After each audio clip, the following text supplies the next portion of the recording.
Selamat pagi, Pak. Selamat pagi. Luar biasa.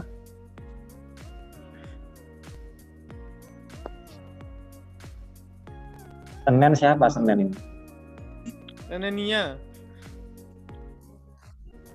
Moderatornya Senenia, operatornya Senenia. Halo? Ya, Pak. Iya, Pak. Selamat pagi. Luar biasa.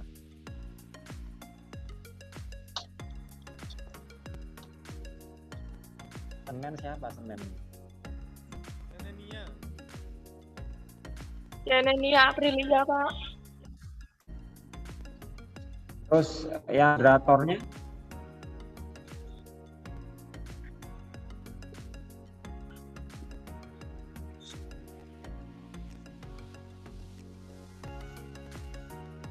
Moderator siapa?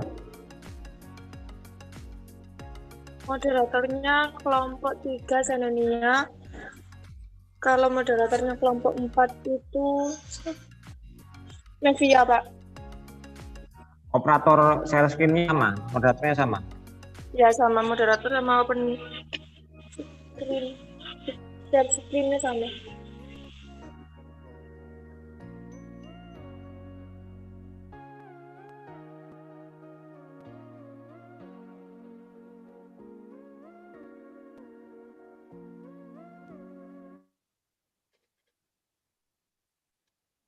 Baik, saya buka. Assalamualaikum warahmatullahi wabarakatuh. Waalaikumsalam warahmatullahi wabarakatuh. Selamat pagi, salam sejahtera untuk kita semua. Bagaimana kabarnya? Semoga sehat selalu di sana ya. Ya, Pak. Jangan lupa jaga kesehatan karena nanti kalian akan kembali ke Malang ya.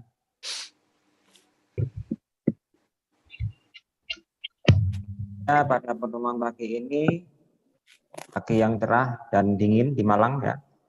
Kita akan simak presentasi dari kelompok 3 ya dan 4 yang akan menyajikan statistik parametrik.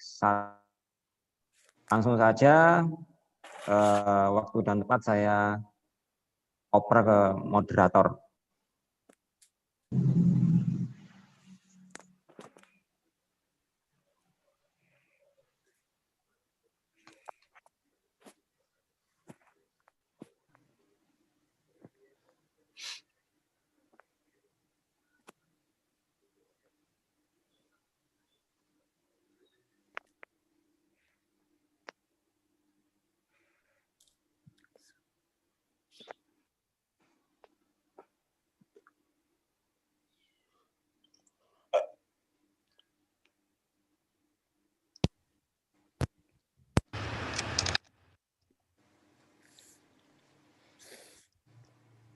Assalamualaikum warahmatullahi wabarakatuh.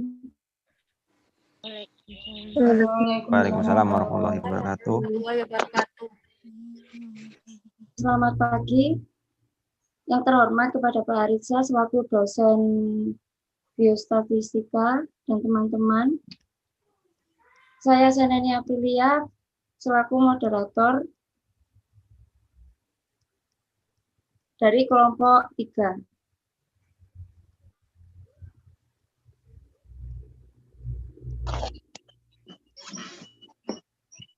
Baik, kelompok 3 di sini akan membawakan presentasi yang berjudul uji T 1 sampel dan uji T 2 sampel independen.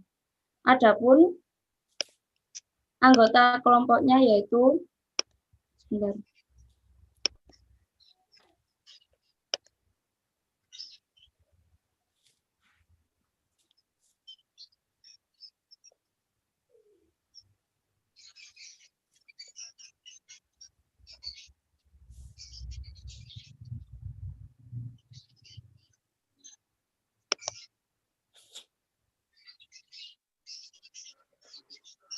Apakah PPT sudah terlihat, teman-teman? Sudah. Sudah. Adapun kelompok anggota dari kelompok 3 yaitu Dinika Wulandari, Ivoria Malia, Cindy Trivania Luku, dan Sylvia Trijiniar. Baik, kepada kelompok saya persilahkan.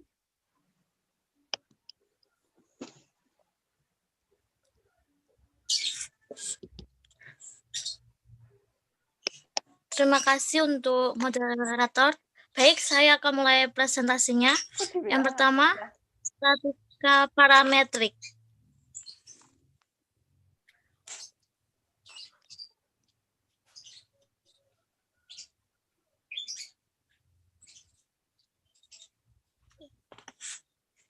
Statistik parametrik. Menurut Hartono dan Kamarudin 2016, statistik parametrik merupakan penggolongan statistik berdasarkan asumsi atau syarat-syarat parameter dan skala data yang akan dianalisis. Syarat-syarat atau statistik parametrik berupa sampel yang diambil acak menggunakan data pendistribusi normal dan datanya berupa data interval, rasio, dan sebagainya.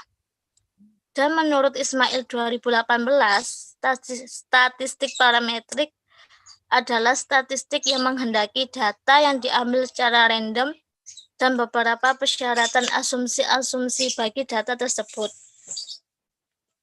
Asumsi-asumsi persyaratan tersebut berupa data yang digunakan berskala interval atau rasio, pendistribusi normal atau normalitas, dan syarat memiliki varian yang homogen atau homogenitas, model regresi, dan sebagainya. Next. Syarat uji statistik parametrik.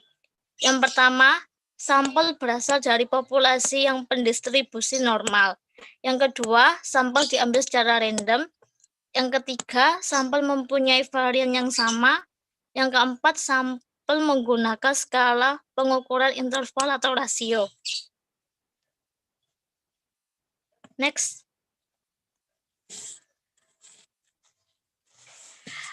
Pokok bahasan. Uji T dibagi menjadi dua, yaitu satu sampel dan dua sampel. Satu sampel dibagi menjadi dua, yaitu one tail test. Yang kedua, two tail test. Yang dua sampel, independent test. Uji T1 sampel. Menurut Hartono dan Kamarudin 2016, T-test merupakan salah satu tes uji statistik yang digunakan untuk menguji benar atau tidak suatu hipotesis.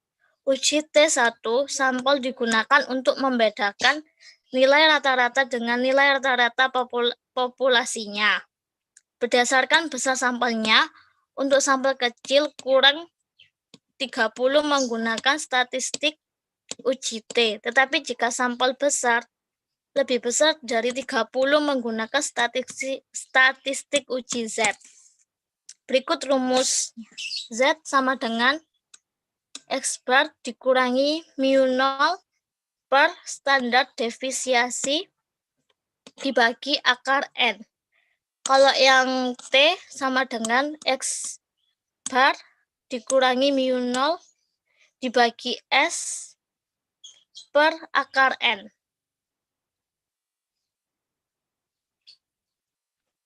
Next. Langkah-langkah pengujian. Yang pertama, menghitung rata-rata data. Yang kedua, menghitung simpangan baku. Yang ketiga, menghitung harga T atau Z. Yang keempat, menghitung T atau Z tabel. Yang kelima, menggambar kurva. Yang keenam, meletakkan T atau Z hitung dan TZ tabel dalam kurva yang dibuat. Yang ketujuh, membuat keputusan pengujian hipotesis. Next. Uji satu pihak. Uji pihak kanan digunakan apabila hipotesis 0 berbunyi lebih kecil atau sama dengan, dan hipotesis alternatifnya berbunyi lebih besar. Kalimat lebih kecil atau sama dengan sinonim dengan kata paling besar. Contoh rumus hipotesis. Hipotesis 0, Apotek Jaya Wijaya biasa paling banyak menjual 100 tablet paracetamol tiap hari. Hipotesis alternatif, Apotek Jaya Wijaya dapat menjual lebih dari 100 tablet tiap hari. Hipotesis 0 dibagi mu0 kurang dari 100 tablet per hari. Hipotesis alternatif dibagi mu0 lebih besar 100 tablet per hari. Selanjutnya akan dijelaskan oleh Dini. Baik, saya akan melanjutkan presentasi dari Ivory. Contoh soalnya, masyarakat mengeluh bahwa kadar nikotin rokok X diduga lebih tinggi dari kadar standar yang ditentukan untuk kadar standar rata-rata nikotin yaitu 20 mg per batang dengan standar deviasi 8. Untuk membuktikan keluhan masyarakat ini, diambil sampel random sebanyak 16 batang untuk diuji dan simpangan bakunya adalah 2. Dan diperoleh kadar nikotin rata-ratanya adalah 22 mg per batang. Harga alfa yang dipergunakan 5%. H0 dibagi mu0 sama dengan 20 mg per batang. H1 dibagi mu0 lebih besar dari 20 mg per batang. Dengan rumus T sama dengan X bar dikurangi mu0 dibagi deviasi standar dibagi akar N. Sama dengan 22 dikurangi 20 dibagi 8 dibagi akar 16. Sama dengan 2 dibagi 8 dibagi 4. Jadi hasilnya 1.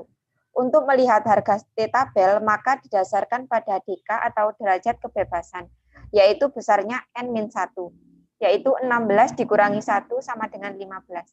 Bila alfa ditetapkan 5%, sedangkan pengujian dilakukan dengan menggunakan uji satu pihak, maka harga T tabel yang didapatkan sama dengan 1,753. Next. Ini merupakan tabel T. 1,753. Next.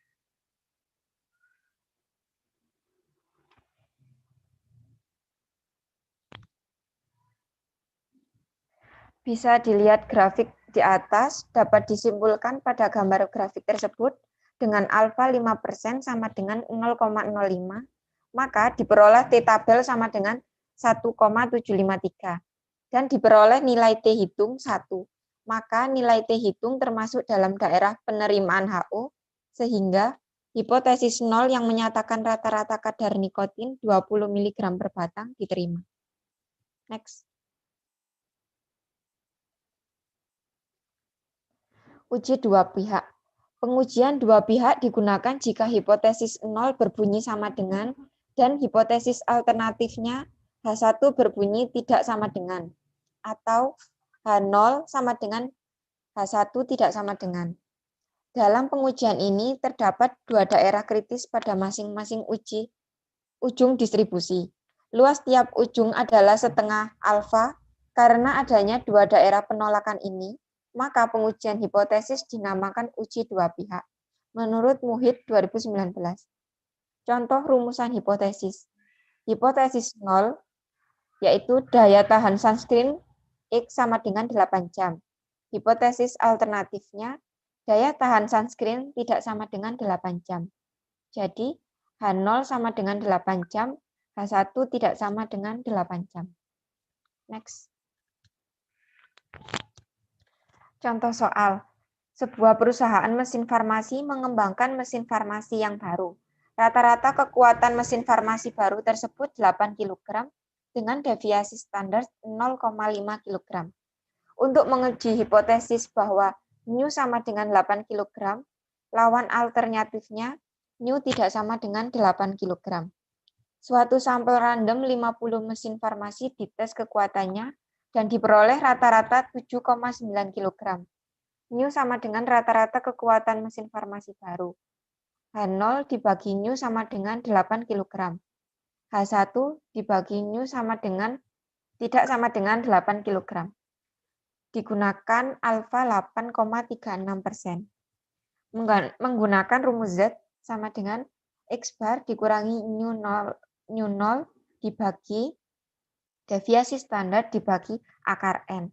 Sama dengan 7,9 dikurangi 8 dibagi 0,5 dibagi akar 50.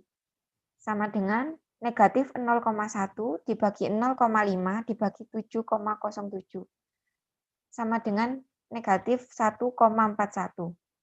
Untuk nilai Z tabel dengan alfa 8,36% dan menggunakan uji dua pihak, maka 8,36% dibagi 2. Hasilnya 4,18% sama dengan 0,0418. Sehingga diperoleh Z tabel kurang lebih 1,73. Next. Ini merupakan tabel Z. Next. Dapat disimpulkan pada gambar grafik tersebut dengan alfa 4,18% sama dengan 0,0418.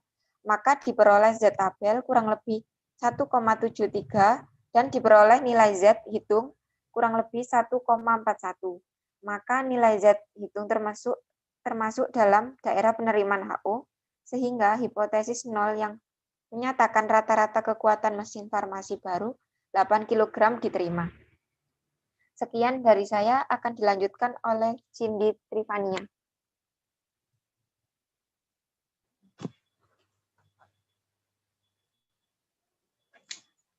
Baik, di sini saya akan menjelaskan tentang uji T2 sampel independen. Uji T2 sampel independen menurut Panggabean 2018 adalah metode yang digunakan untuk menguji perbandingan dua rata-rata kelompok atau populasi sampel yang bersifat independen atau bebas, di mana peneliti tidak memiliki informasi mengenai ragam populasi. Persyaratan uji T2 sampel independen. Uji hipotesis ini terdiri dari dua komponen yang merupakan satu kesatuan, yaitu HO dinamakan hipotesis 0 dan H1 hipotesis alternatif. HO selalu merupakan pernyataan tidak ada pengaruh. Akan selalu dianggap bahwa HO benar, kecuali data meyakinkan sebaliknya. Hipotesis HO dibagi nu1 sama dengan nu2. HO dibagi nu1 tidak sama dengan nu2. Next.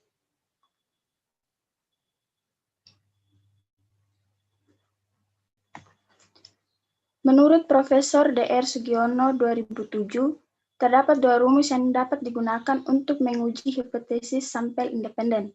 Yang pertama itu rumus Sparent variance, yaitu T sama dengan X bar 1 kurang X bar 2 dibagi akar S1 kuadrat per N1 ditambah S2 kuadrat per N2.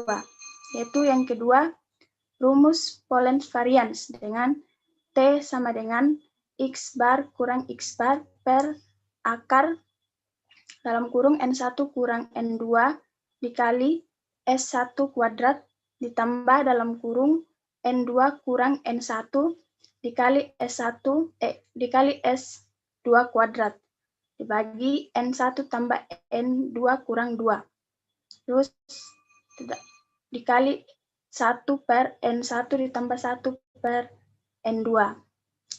Untuk menentukan rumus tetes akan dipilih pengujian hipotesis, maka perlu diuji dulu varians kedua sampel homogen atau tidak.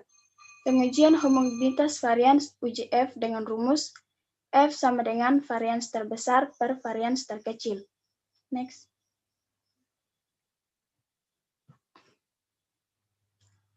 Pertimbangan dalam memilih tetes pada uji T2 sampel independen. Terdapat beberapa pertimbangan dalam memilih rumus tetes, yaitu yang pertama, apakah dua rata-rata itu berasal dari dua sampel yang jumlahnya sama atau tidak. Yang kedua, apakah varians data dari dua sampel itu homogen atau tidak. Berdasarkan dua hal tersebut di atas, maka berikut ini diberikan petunjuk untuk memilih rumus tetes. A. Bila jumlah anggota sampel N1 sama dengan N2 dan varians homogen, dalam kurung varians 1 sama dengan varians 2, maka dapat digunakan rumus tetes baik untuk spread maupun pollen varians. Untuk mengetahui tabel digunakan data yang besarnya DK atau derajat kebebasan sama dengan N1 ditambah N2 kurang 2. B.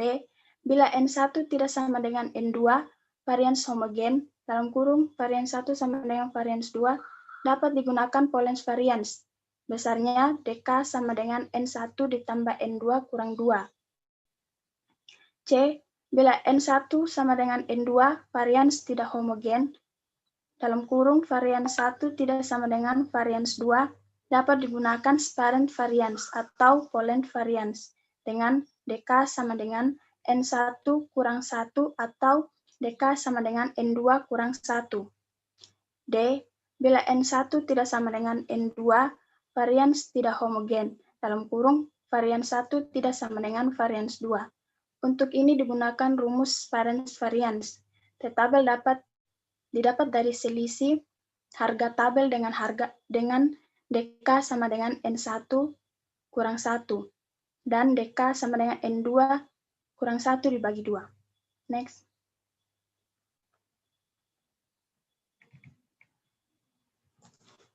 Kesimpulan uji homogenitas atau uji F.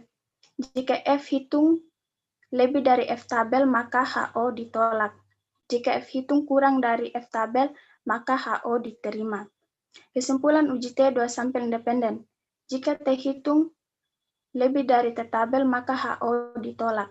Jika T hitung kurang dari T tabel, maka HO diterima.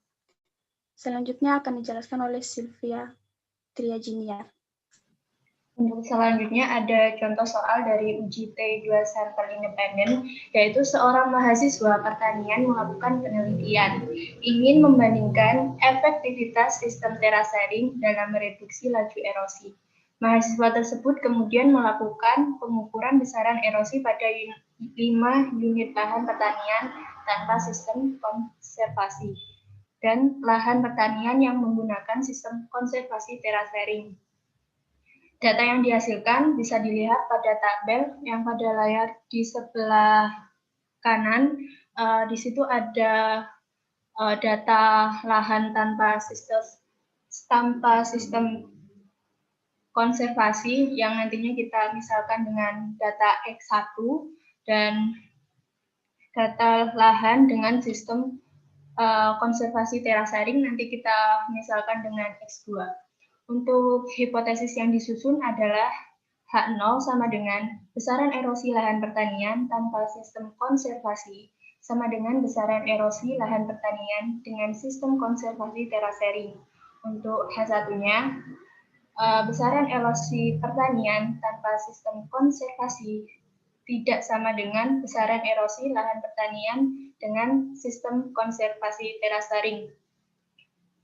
Untuk yang diketahuinya, untuk mempermudahkan dalam perhitungan nanti, ada N1, untuk jumlah dari datanya ada 5, dan N2-nya juga ada 5. Dan untuk X bar dari X1 dan X2 nanti kita akan hitung, dan varian juga dari X1 dan varian dari X2.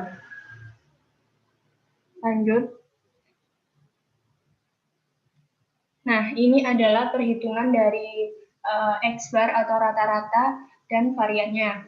Untuk rata-rata dari X1 yaitu kita tinggal menambahkan saja dari data-data yang ada di tabel tadi, terus dibagi jumlah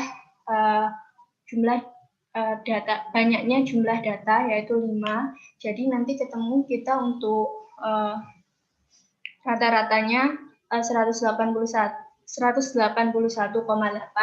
dan untuk varian dari data ke-1 dengan menggunakan rumus sigma X min X bar 1 di akar 2 per N-1. Nanti kita masukkan dari data itu, semisal 186 itu X-nya, terus kita kan udah menghitung rata-ratanya, yaitu kita peroleh 81,8 dimasukkan situ, terus kita kuadratkan, lalu setelah kita per N-1, N-nya 5 dikurangi 1, nanti ketemu 4, terus nanti kita ketemu ini dikuadratkan dulu, baru nanti kita tambah ketemu untuk varian kesatunya yaitu 90,2, dan untuk mencari rata-rata ke data kedua atau varian kedua sama. Next. Nah, tadi kan kita sudah menghitung rata-rata dan variannya ya. Kita sebelum masuk ke rumus inti atau memilih rumus t-testnya dari UGT dua sampel independen, kita harus menentukan homogenitasnya dengan menggunakan uji F atau uji Fisher, yaitu dengan varian terbesar per varian terkecil. Varian terbesarnya 91,2 dibagi 90,2 diperoleh 1,01101. Nah, untuk menentukan F tabel, DK pembilang sama dengan N-1, 5-1 sama dengan 4. Itu untuk varian terbesarnya. Dan DK penyebut sama dengan 5-1 sama dengan 4, itu untuk varian terkecil. Dengan taraf signifikasi 0,05, maka diperoleh F tabel 6,39. Jadi kan F hitung diperoleh 0,01101 kurang dari F tabel, yaitu 6,39. Maka H0 diterima dan dapat disimpulkan bahwa dua kelompok data memiliki varian yang sama atau homogen. Dengan demikian, N1 sama dengan N2 dan varian homogen varian 1 sama dengan varian 2, maka kita dapat menggunakan rumus t-test baik untuk spared varian maupun polled varian. Next. Nah, ini adalah tabel untuk menentukan F tabel.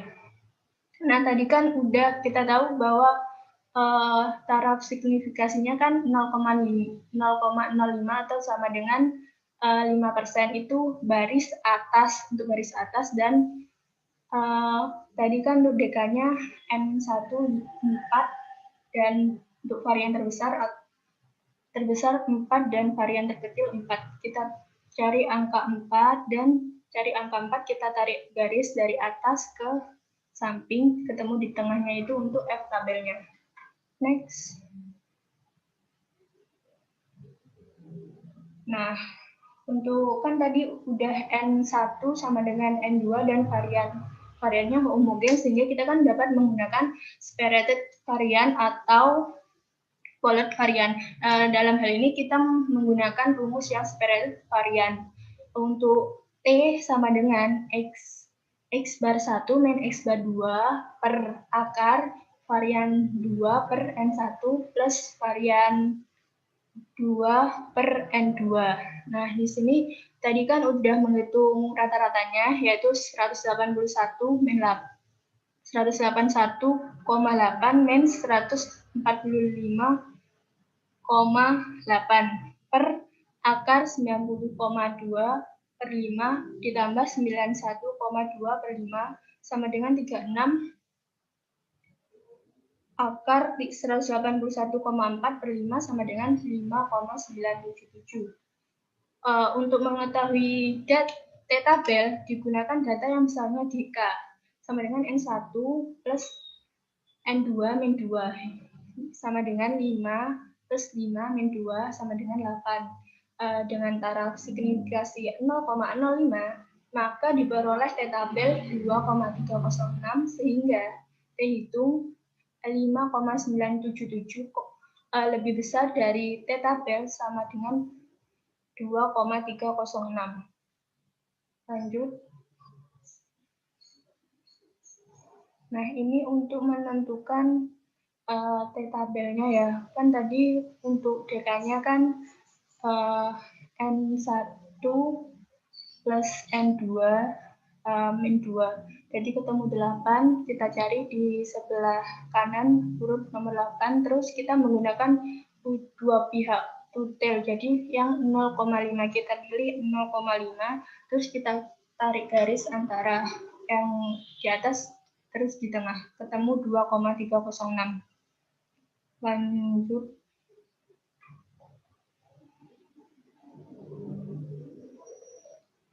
Kesimpulan yang dapat ditarik dari grafik tersebut yaitu T hitung 5,977 lebih besar dari T tabel 2,306 yang berarti H0 ditolak dan H1 diterima.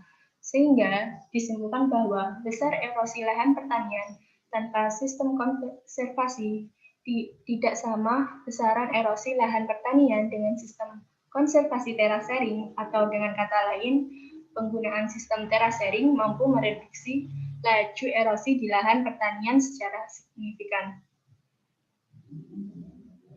Next. Nah, ini untuk daftar pustakanya yang kita rujukan dari PPT-nya tadi. Lanjut. Terima kasih. Slide-nya kami kembalikan ke moderator.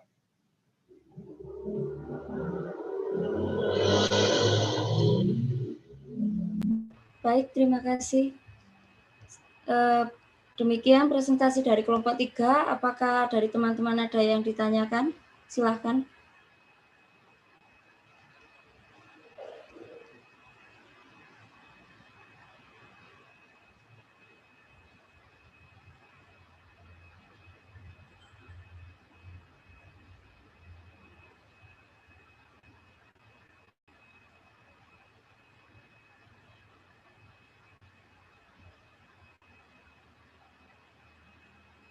Baik, di sini ada Mbak Kifti yang bertanya dari kelompok 2. Pertanyaannya, kapan statistik parametrik digunakan?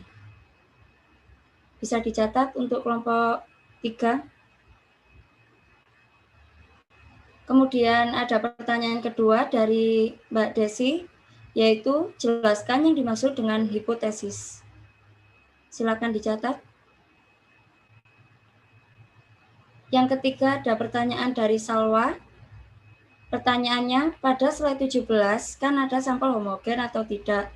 Bisa dibilang homogen atau tidak itu dari mana? Bisa dicatat kelompok 3. Silakan.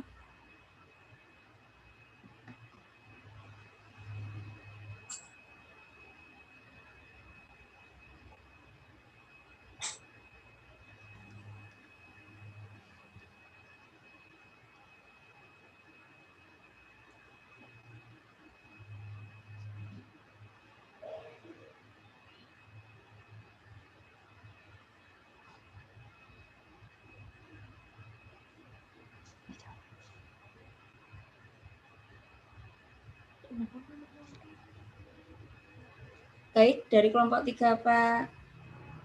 Baik, saya akan menjawab pertanyaan dari Salwa. Silakan.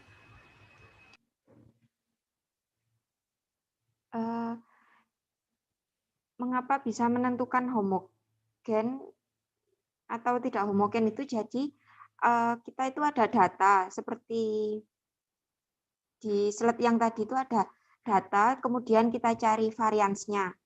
Jadi ada 2 varians, kemudian varians terbesar dibagi varians terkecil. Apabila hasilnya tidak lebih dari 0,05, itu disebut tidak homogen. Namun apabila lebih dari 0,05, itu disebut homogen. Seperti itu.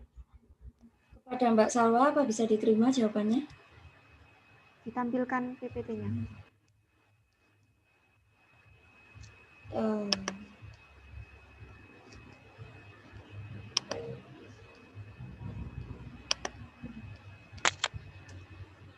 Slide 17.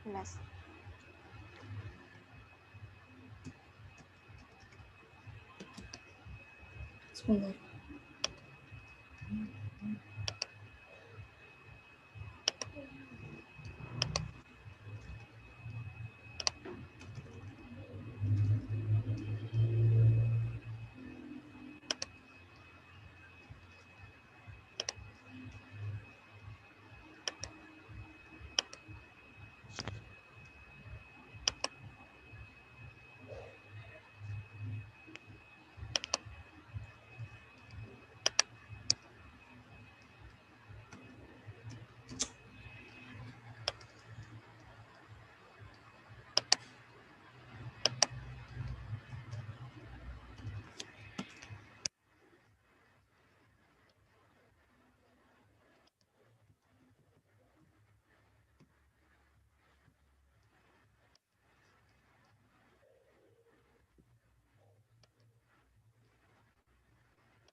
Oke. Jadi cara mencari homogen atau tidak itu ada di slide selanjutnya, Mbak Senen. Selanjutnya.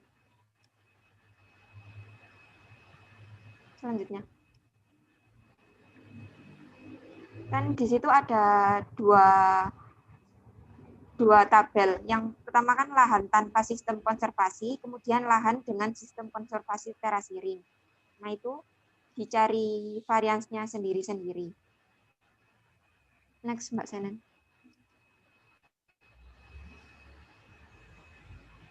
Dicari variansnya itu S1 pangkat 2 itu hasilnya kan 90,2. Terus yang S2 pangkat 2 itu hasilnya 91,2. Nah, itu nanti varians terbesar dibagi varians terkecil. Jadi 91,2 dibagi 90,2. Hasilnya itu kan 1,01. Jadi itu termasuk homogen. Karena kalau homogen itu lebih dari 0,05. Kalau tidak homogen itu kurang dari 0,05. Seperti itu. Baik, paham. Terima kasih. Ya.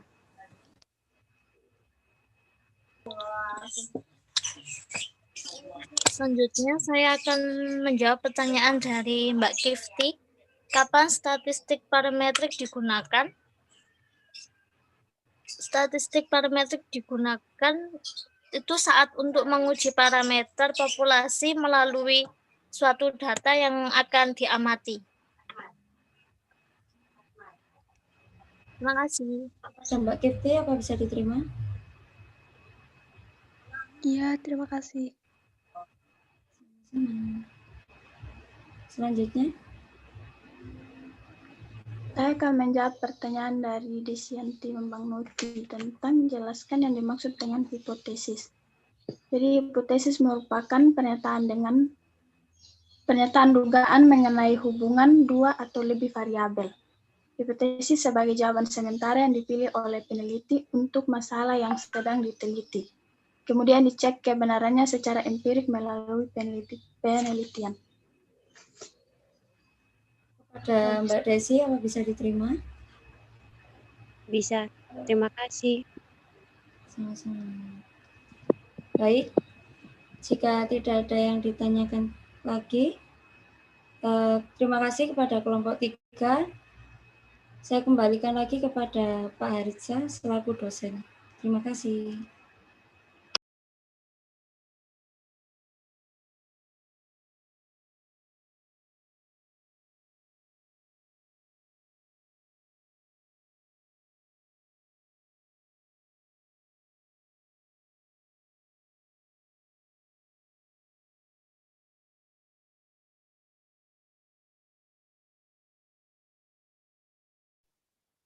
Baik ya.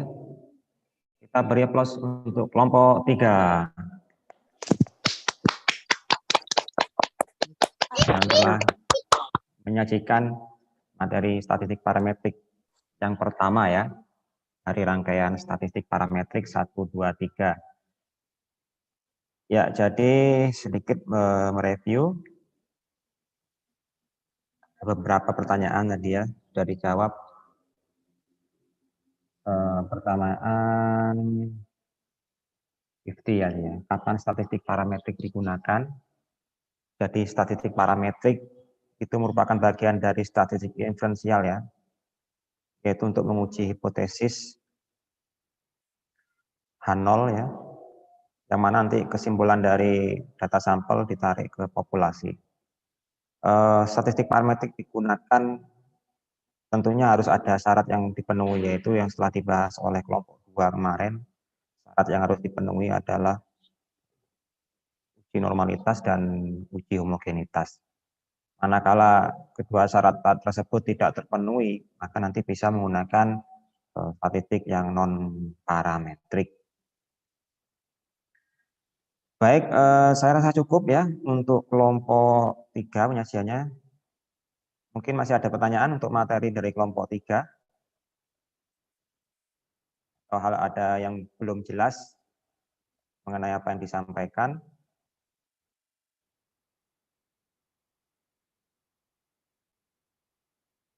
Kalau tidak ada, bisa langsung saja kita lanjutkan ke penyajian kelompok 4, ya, masih statistik parametrik. Yang kedua, yaitu uji T 2 sampel berpasangan dan uji ANOVA. Oke, pada moderator saya persilahkan.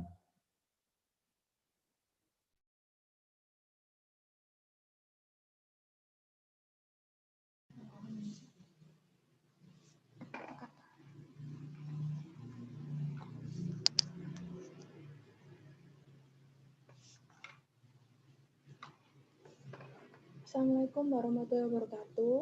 Yang terhormat Bapak Arisa dan teman-teman yang sedang berbahagia. Di sini saya Mevia Ismail Husna selaku moderator.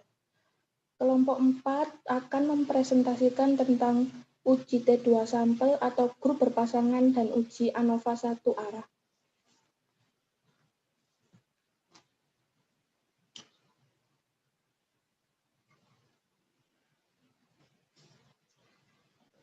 Silakan untuk kelompok 4.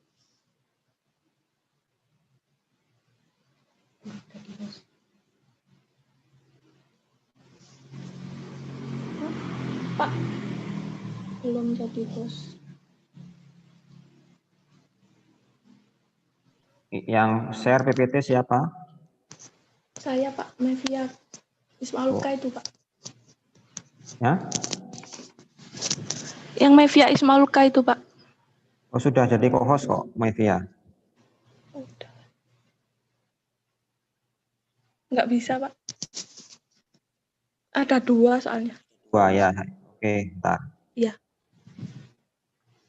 Saya nggak tahu kalau ada 2. Oke, silakan.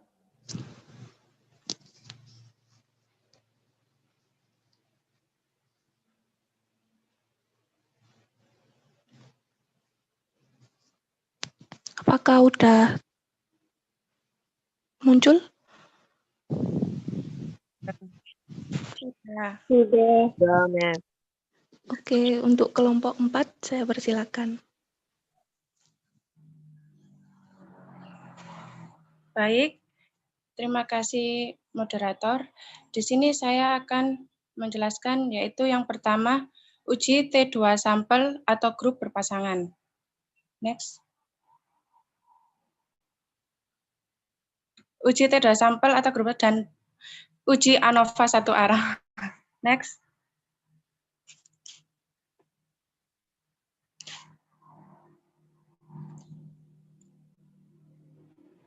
Sebentar, kok nggak muncul?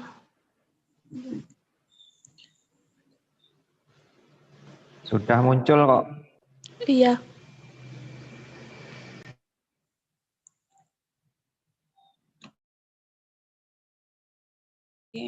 Kok hilang?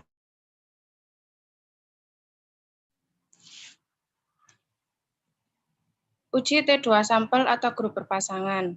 Uji T2 sampel merupakan bagian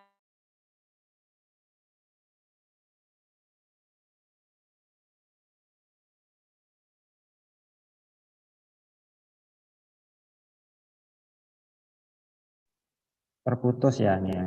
Iya, kayaknya Mbak Dian, Pak, terputus. Kuantitatif atau rasio, data distribusi normal, dan data sampel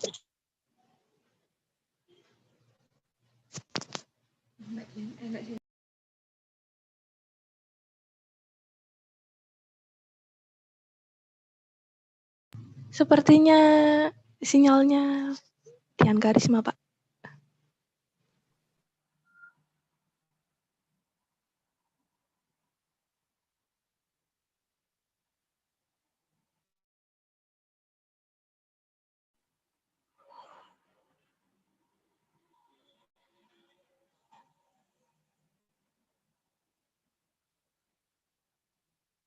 Next.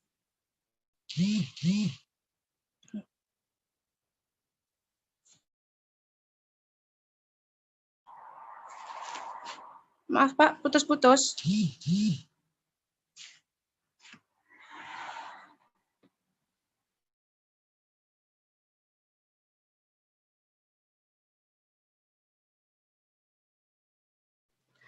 Apakah dimulai dari awal, Pak? Silakan dilanjutkan. Sampel berpasangan adalah sebuah sampel dengan subjek yang sama namun mengalami dua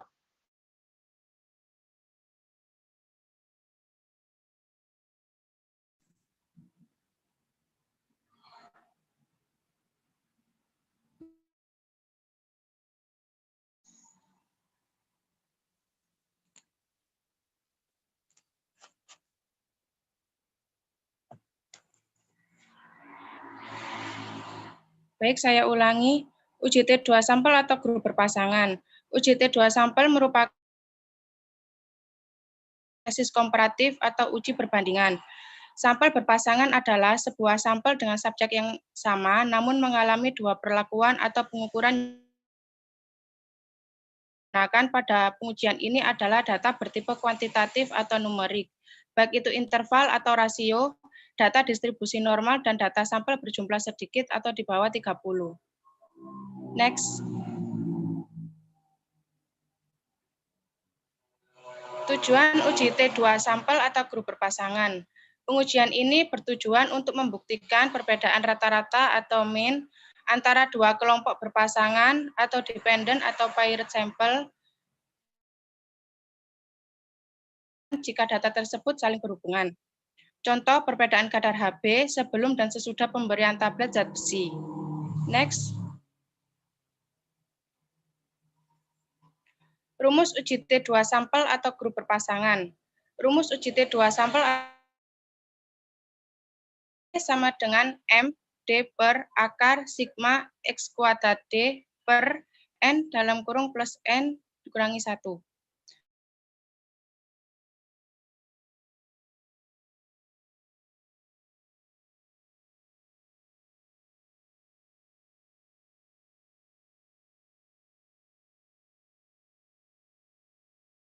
Ada perataannya, yaitu XD sama dengan D1 dikurangi MD. X kuadrat D, yaitu kuadrat deviasi skor Jain terhadap rata-ratanya. N, yaitu banyaknya sampel atau subjek penelitian. Next.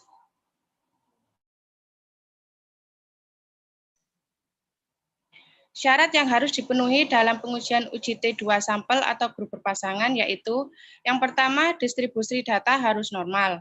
Yang kedua, sampel diambil secara random. Yang ketiga, kedua kelompok data. Yang keempat, skala pengukuran variabel interval dan rasio. Next.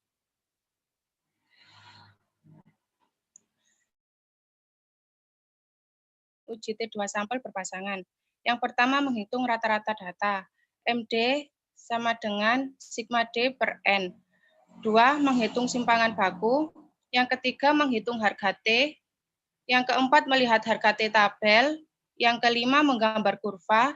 Yang keenam, meletakkan kedudukan T hitung dan T tabel dalam kurva yang dibuat. Yang ketujuh, membuat keputusan pengujian hipotesis. Next. Selanjutnya akan dijelaskan oleh Mbak Salsabila. Selanjutnya ada contoh. Seorang peneliti ingin mengetahui apakah terdapat perbedaan waktu yang dibutuhkan perawat untuk memasang infus sebelum dan sesudah mengikuti pelatihan. Karena itu, peneliti mengambil sampel acak terhadap 10 orang perawat. Berikut adalah waktu yang dibutuhkan seorang perawat saat memasang sebelum dan sesudah mengikuti pelatihan. Data berikut dihitung dalam menit. Sebelum datanya ada 6, 8, 7, 10, 9, 7, 6, 7, 9, 8. Sesudah datanya ada 5, 6, 7, 8, 8, 7, 5, 7, 9, 7.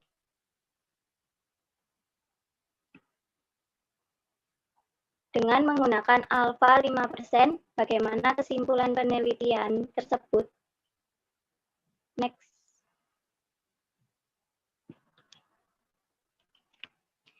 Yang pertama, formulasi hipotesis. H0, mu1 sama dengan mu2. H1 mu1 tidak sama dengan mu2. Lalu menghitung rata-rata data. MD sama dengan sigma D per N. D ini datanya dari selisih skor sesudah dengan sebelum. Jadi didapatkan hasil datanya 1 plus 2 plus 0 plus 2 plus 1 plus 0 plus 1 plus 0 plus 0 plus 1. Dibagi N, banyaknya sampel 10. Jadi 8 per 10 sama dengan 0,8. Next. Lalu menghitung simpangan baku. Ini menggunakan tabel penolong. Jadi bisa dilihat data sebelum, X, sesudah yang Y, lalu gain atau D1 itu datanya dari sebelum dikurangi sesudah, lalu jumlah D didapatkan hasil 8. Kemudian XD datanya dari D1 dikurangi MD. Lalu XD kuadrat datanya dari XD dikuadratkan. Dari data di samping dapat diketahui jumlah data N sama dengan 10 dan DK N dikurangi 1 sama dengan 9. Lanjut. Lalu menghitung nilai T hitung. T sama dengan MD per akar sigma X kuadrat D dibagi N dikurangi 1. MD-nya 0,8, lalu jumlah X kuadrat D ada 5,6 dibagi 10 dikurangi 1. Hasilnya 0,8 dibagi akar 0,062. Jadi hasilnya 0,8 dibagi 0,249 didapatkan hasil 3,21. Lalu melihat harga T tabel. Untuk membuat keputusan apakah hipotesis itu terbukti atau tidak, maka harga T hitung dibandingkan dengan T tabel. Untuk melihat T tabel didasarkan pada DK, yaitu derajat kebebasan, N sama dengan 1. Di mana N 10 dan dikurangi 1, hasilnya 9. Bila alfa 5%, maka bisa dilihat di tabel berikutnya.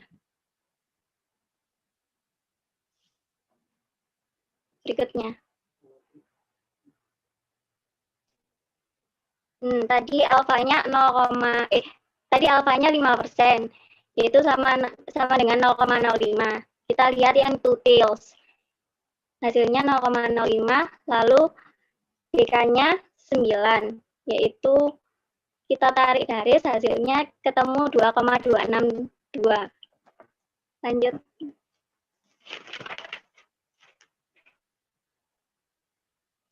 Nah, lalu kita menggambar kurva. Di dalam gambar terlihat bahwa ternyata harga T hitung berada pada daerah penolakan HO, karena T hitung lebih besar daripada T tabel. Sekarang kita lihat kurvanya. Jadi T hitung diperoleh 3,21.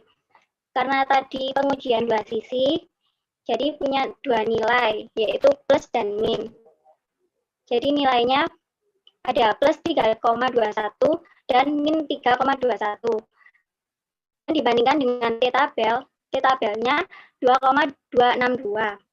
Sama-sama dua sisi, jadi 2,262 dan min 2,262. Di gambar garis cut, ternyata nilai T hitung terletak di penolakan HO di luarnya. Jadi T hitung lebih besar daripada T tabel, sama dengan ditolak HO-nya. Next. Nah, kesimpulan dari tadi, statistik karena nilai T hitung 3,21 lebih besar daripada nilai T tabel 2,262, maka HO ditolak. tidak ada perbedaan waktu yang dibutuhkan perawat untuk memasang infus sebelum mengikuti pelatihan dan sesudah mengikuti pelatihan. Selanjutnya akan disampaikan oleh Senenia. Baik, next. Berikutnya ada uji ANOVA 1 arah dan 2 arah. Uji ANOVA digunakan untuk membandingkan 3 atau lebih rata-rata. ANOVA dapat digunakan untuk memisahkan varian apapun yang disebabkan oleh perubahan faktor yang dikendalikan dari variasi yang disebabkan oleh kesalahan random. ANOVA juga digunakan untuk menguji apakah faktor yang dikendalikan akan berpengaruh terhadap perbedaan yang bermakna antar nilai rata-rata yang diperoleh. Ada 2 jenis ANOVA, yaitu ANOVA 1 arah dan ANOVA 2 arah. ANOVA 1 arah yakni ANOVA yang faktornya adalah 1, baik faktornya terkontrol atau faktor random. ANOVA 2 arah yakni dua jalan faktornya lebih dari 1. Next.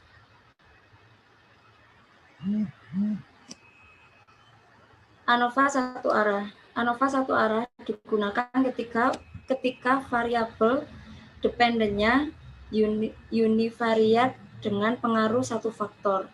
Maksudnya yaitu untuk menguji perbedaan rata-rata lebih dari 2 sampel, di mana dalam melakukan analisis hanya bisa 1 arah. Asumsi-asumsi ANOVA 1 arah. Yang pertama, populasi yang akan diuji berdistribusi normal. Kedua, varians dari populasi-populasi tersebut adalah sama atau homogen. Ketiga, sampel tidak berhubungan satu dengan yang lain atau independen. Next.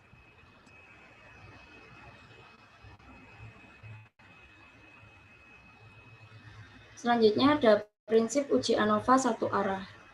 Prinsip uji ANOVA 1 arah adalah melakukan analisis variabilitas data menjadi dua sumber variasi, yaitu variasi di dalam kelompok atau within, dan variasi antar kelompok atau between.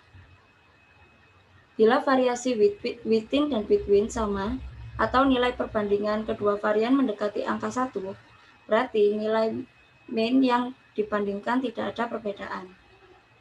Sebaliknya, jika variasi antar kelompok lebih besar dari variasi di dalam kelompok, nilai mean yang dibandingkan menunjukkan adanya perbedaan. Next.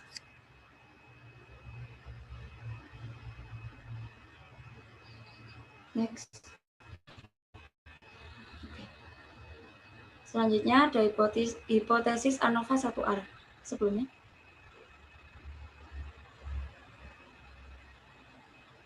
Oke. Selanjutnya ada hipotesis ANOVA 1 arah. HO mu1 sama dengan mu2 sama dengan mu3 sama dengan dan seterusnya sampai mu-k. Seluruh mean populasi adalah sama, tidak ada efek treatment atau tidak ada keragaman mean dalam grup. H1, tidak seluruhnya mean populasi adalah sama. Terdapat sebuah efek treatment, tidak seluruh mean populasi berbeda, atau beberapa pasang mungkin sama. Next.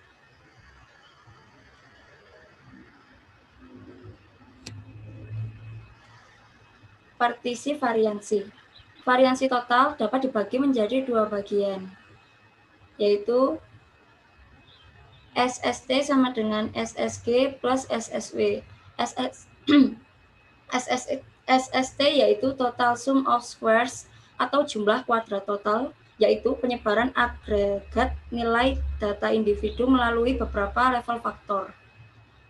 SSG atau SSB yaitu sum of square between group, yaitu jumlah kuadrat antara, yaitu penyebaran di antara mean sampel faktor. Kemudian ada SSW atau SSE, yaitu sum of square within group, atau jumlah kuadrat dalam, yaitu penyebaran yang terdapat di antara nilai data dalam sebuah level faktor tertentu. Next.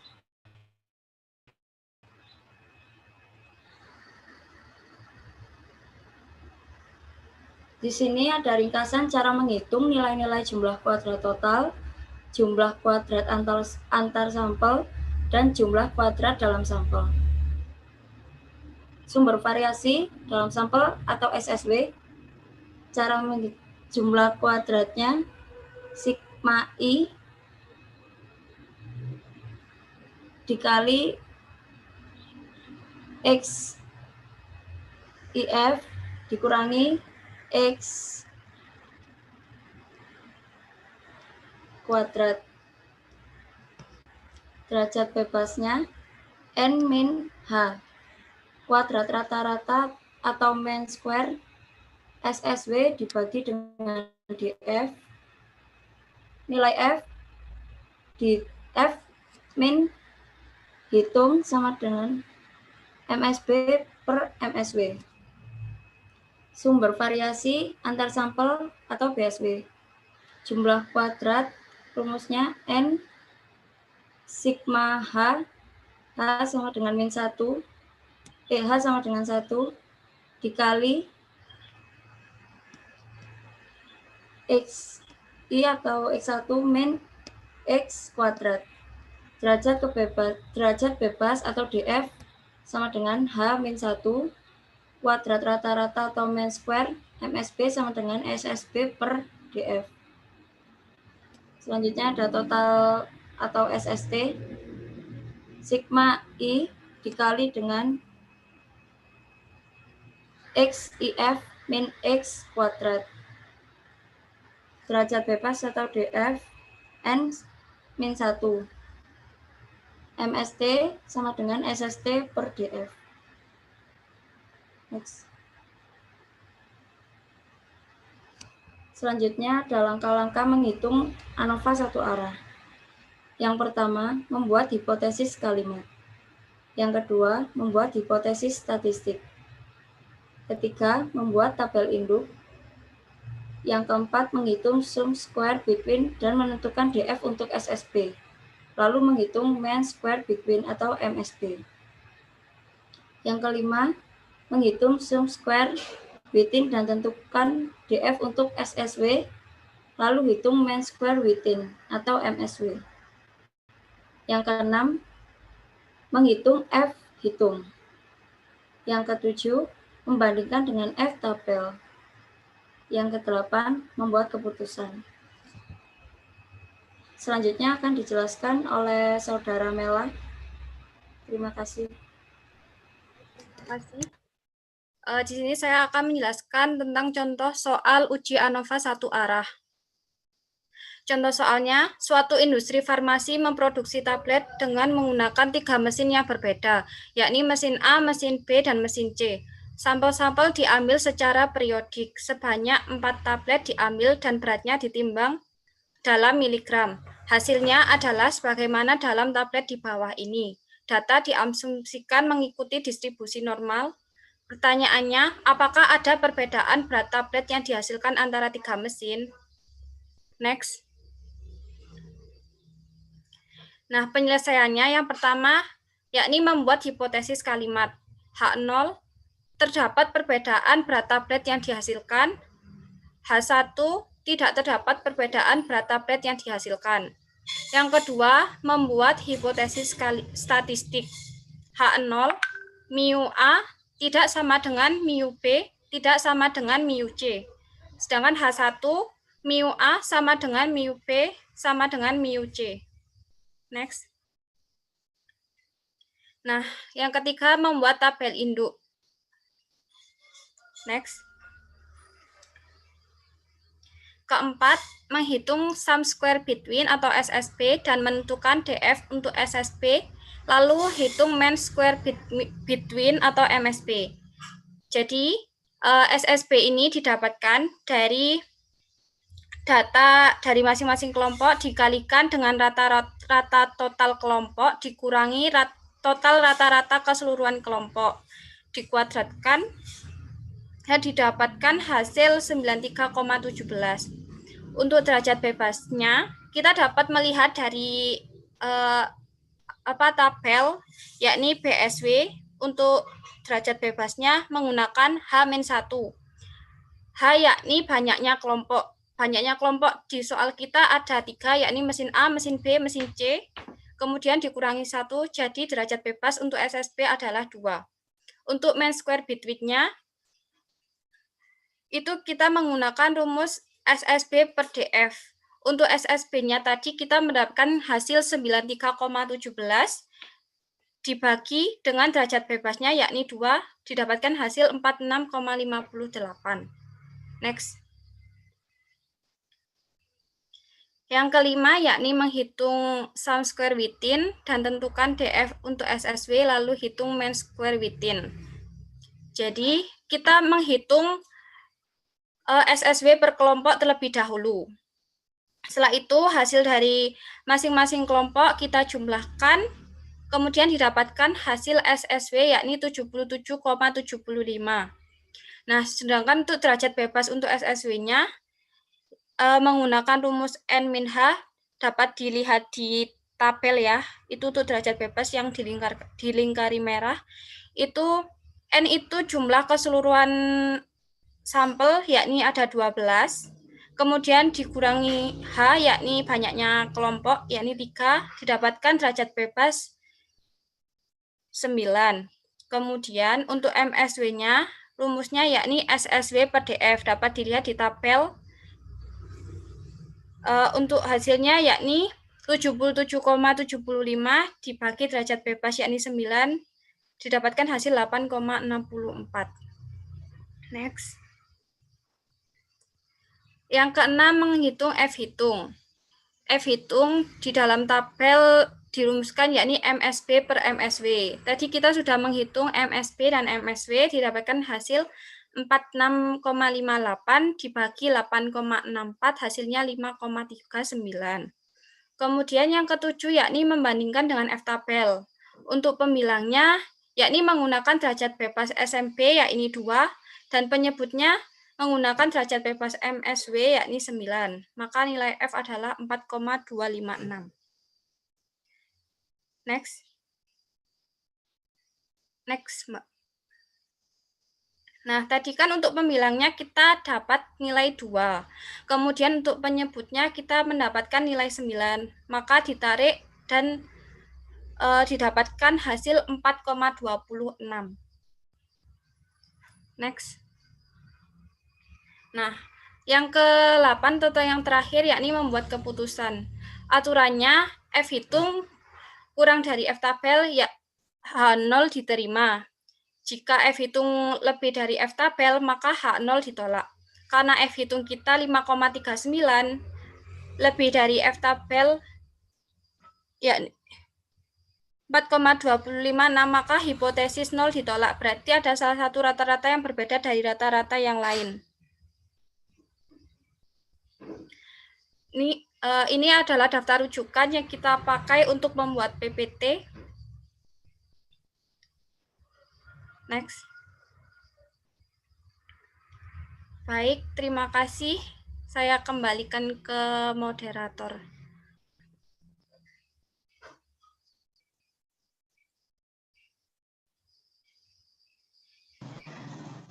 Baik, dari kelompok 4 ada video cara menghitung dari Excel, Pak. Apa bisa ditayangkan? Boleh.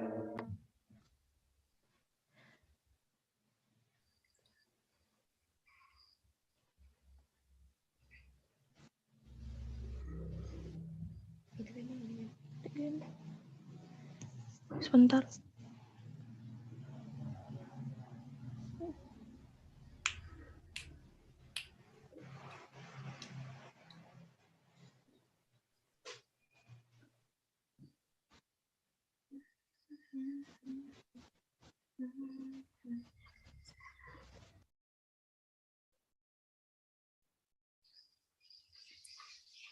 Cepetan ya.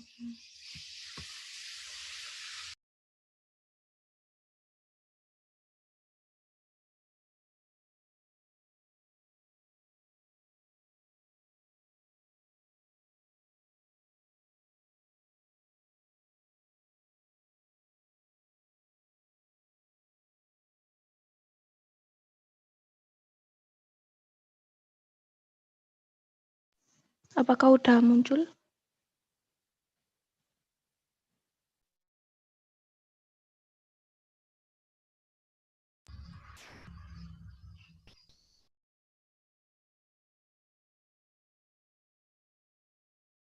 Sebentar, Pak. Suaranya nggak keluar.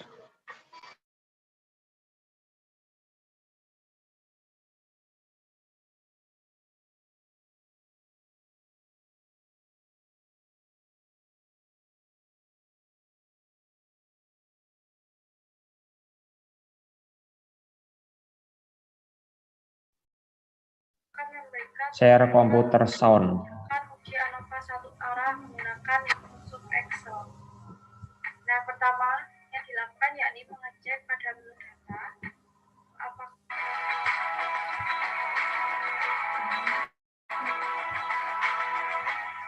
Assalamualaikum warahmatullahi wabarakatuh. Di sini saya akan memberikan tutorial mengerjakan uji ANOVA satu arah menggunakan Microsoft Excel. Nah, pertama yang dilakukan yakni mengecek pada menu data apakah data analisis kita sudah aktif atau belum. Jika belum seperti ini, maka kita harus mengaktifkannya terlebih dahulu dengan cara mengklik menu file. Setelah itu kita pilih option. Setelah itu kita pilih add-ins. Nah, pada Excel add-ins di bawah ini, kita pilih home. Setelah itu bercentang pada analisis survei dan klik OK. Nah, maka data analisis sudah aktif atau muncul pada menu data. Nah, setelah aktif, kita ketik data yang akan kita uji. Jika sudah, kita klik data analisis. Nah, karena kita akan menguji ANOVA satu arah, maka kita pilih ANOVA single factor. Kemudian kita pilih OK. Setelah itu kita input data yang akan kita uji dengan cara memblok seperti ini. Kemudian klik enter.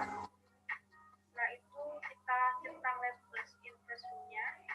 Nah, karena alfa yang kita pakai 5%, maka kita tulis 0,05. Untuk outputnya, kita menggunakan lembar kerja Excel baru yang kita beri nama ANOVA satu arah. Nah, setelah itu kita klik OK. Maka akan muncul tabel ANOVA seperti ini. Nah, dari tabel ini, kita dapat mencocokkan dengan hasil perhitungan manual yang sebelumnya sudah kita kerjakan. Baik, sekian tutorial dari kelompok kami. Bila ada salah kata maupun penjelasan, mohon dimaafkan. Wassalamualaikum warahmatullahi wabarakatuh.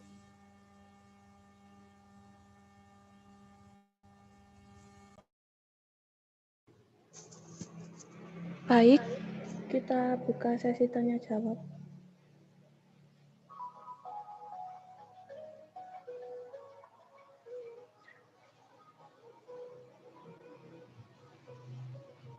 Yang pertama ada Laili Faizatun Nikna, kelompok 8. Pada syarat uji T2 sampel disebutkan bahwa disiplin data harus normal. Mengapa demikian? Mohon penjelasannya. Apa bisa langsung dijawab?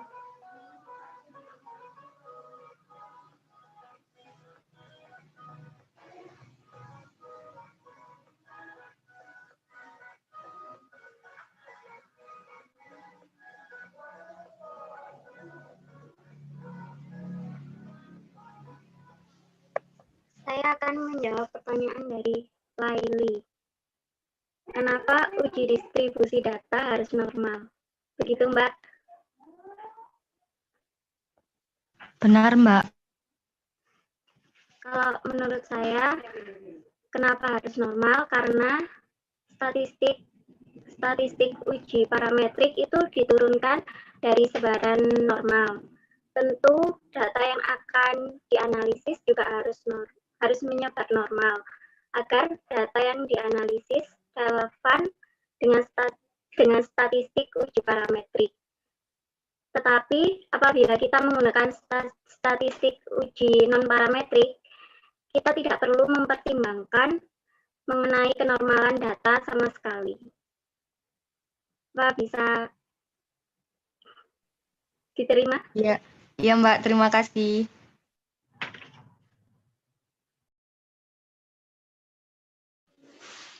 Baik, yang selanjutnya dari Mbak Anggun.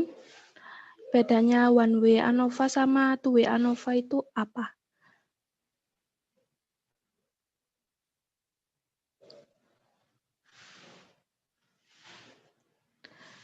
Dan dari Mbak Nurul, jika sampel kurang dari 30, apakah selalu menggunakan uji T? Baik, apakah bisa dijawab?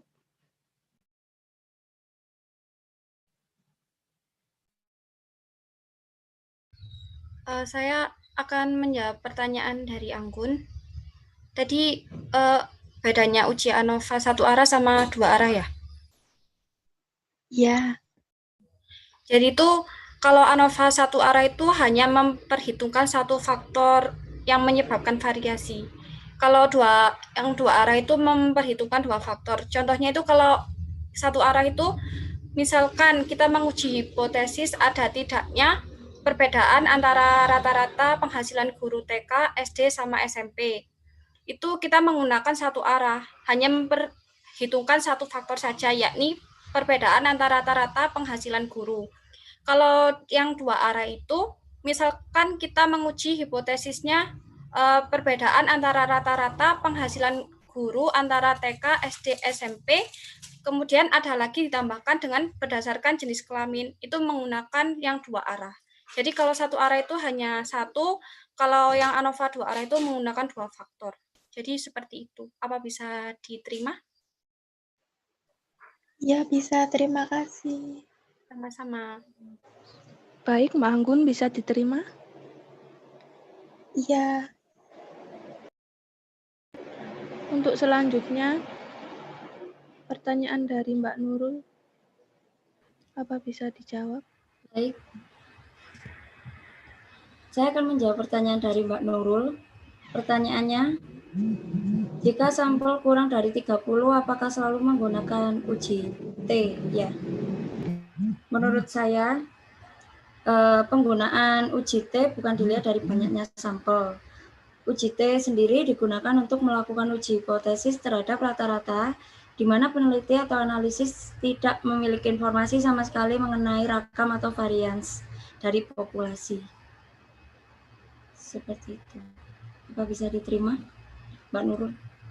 Ya, baik. Terima kasih, Mbak Senen. Terima kasih. Baik, Mbak Nurul bisa diterima ya? Iya, bisa. Baik, presentasi dari kelompok 4 sudah selesai.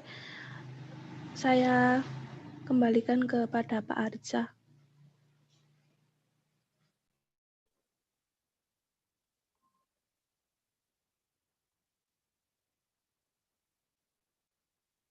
Terima kasih. Kita beri aplaus untuk kelompok 4.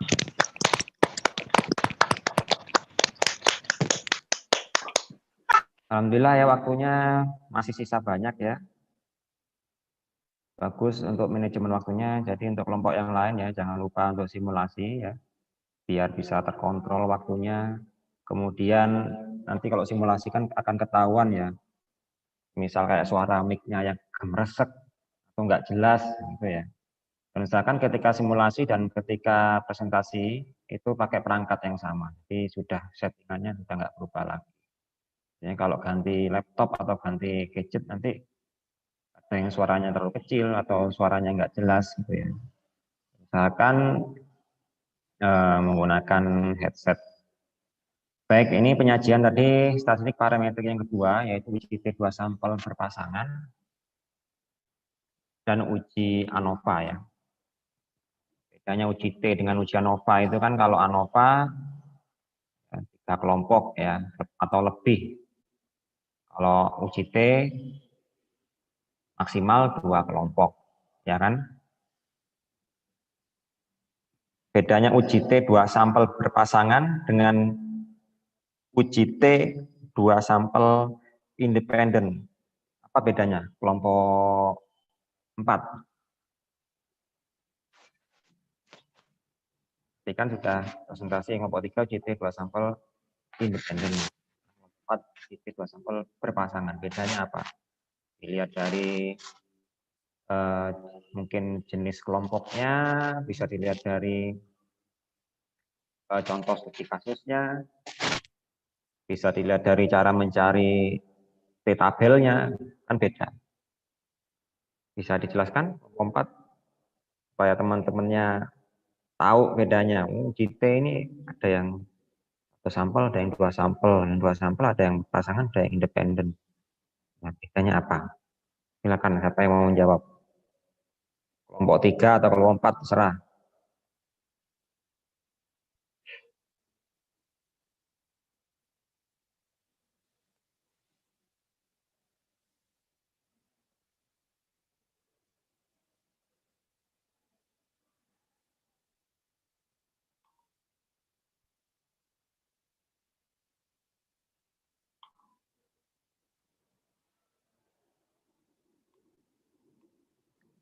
Gimana?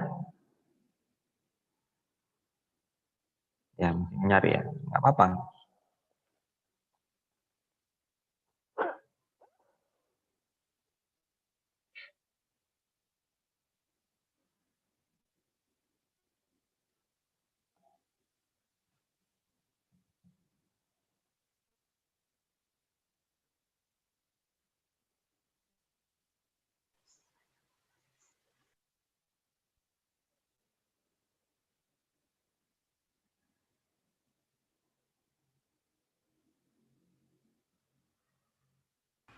Mohon maaf Pak, interupsi.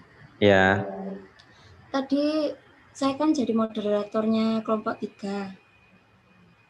Ya. Kelompok 3 itu ada videonya Pak, cuma di laptop saya tidak support. Oh begitu, ya udah. Iya. Apa nanti di copy ke saya? Iya, Atau Pak. di share di Microsoft Teams? Iya Pak. Terima kasih.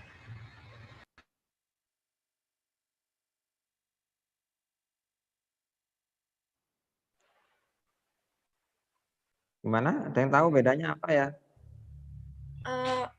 Saya Pak, coba tapi Pak. Ya, Mitra Mela. Kalau yang independen itu data kelompoknya 1 dan tidak tergantung dari data kelompoknya. Kalau yang dependen itu kedua kelompok datanya dibandingkan tapi memiliki ketergantungan, Pak. Gitu. Jangan ya, maksudnya terpancing atau dengan kata-kata dependent dan independent. Jadi nanti kamu menyangkanya kalau itu bebas sama terikat ya.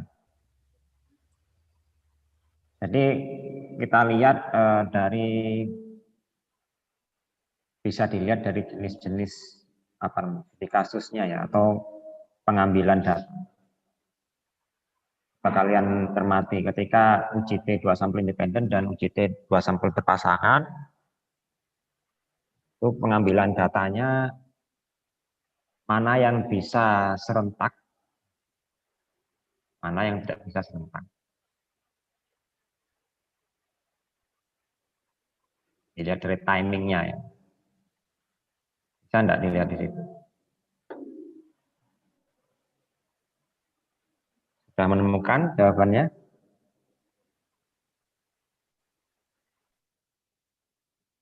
Gimana kelompok 3? Dini atau Sylvia? Kelompok 4? Alhamdulillah, Nenenia, gimana?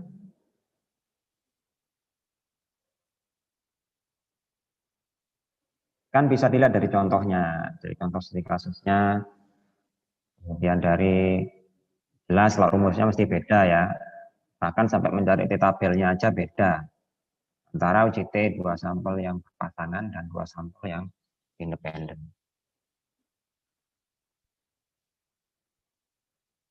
Gimana?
Halo.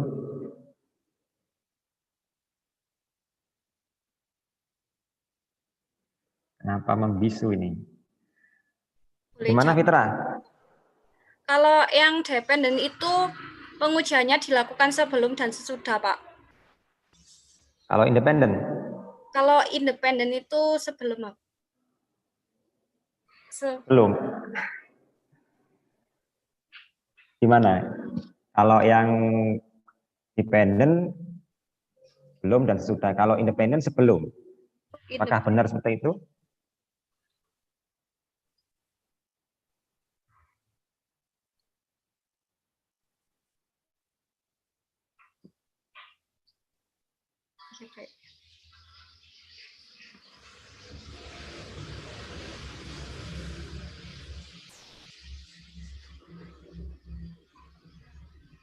Coba kita cermati lagi ya. UJT 2 sampel independen, UJT 2 sampel berpasangan. Independen yang dimaksud di sini artinya antara kelompok ya, kan ada 2 kelompok ya kan, di 2 sampel 2 kelompok. Jadi jangan dianggap jumlah anggotanya hanya ada 2, di 2 sampel sini maksudnya ada 2 kelompok. Maka 2 kelompok ini dilakukan pengukuran secara terpisah. Di kelompok 1 pengukuran sendiri, kelompok 2 pengukurannya sendiri. Ya, apakah treatmentnya sama? Jelas bisa sama, bisa beda. Kalau kelompoknya mungkin nanti didasarkan oleh treatment yang berbeda, jadi pelakunya beda. Kalau uji 2 sampel berpasangan, itu pengukurannya berulang ya, tapi kelompoknya sama. Sebenarnya satu kelompok, misalkan satu kelompok itu bisa berupa hewan atau manusia atau objek. Ya, di sini bisa benda, ya misalkan kalau kimia ya bisa larutan, bisa sediaan, itu ya. Dan dilakukan pengukuran secara berulang. Berulang sini kalau berdasarkan ini ya apa namanya timingnya itu sebelum dan sesudah.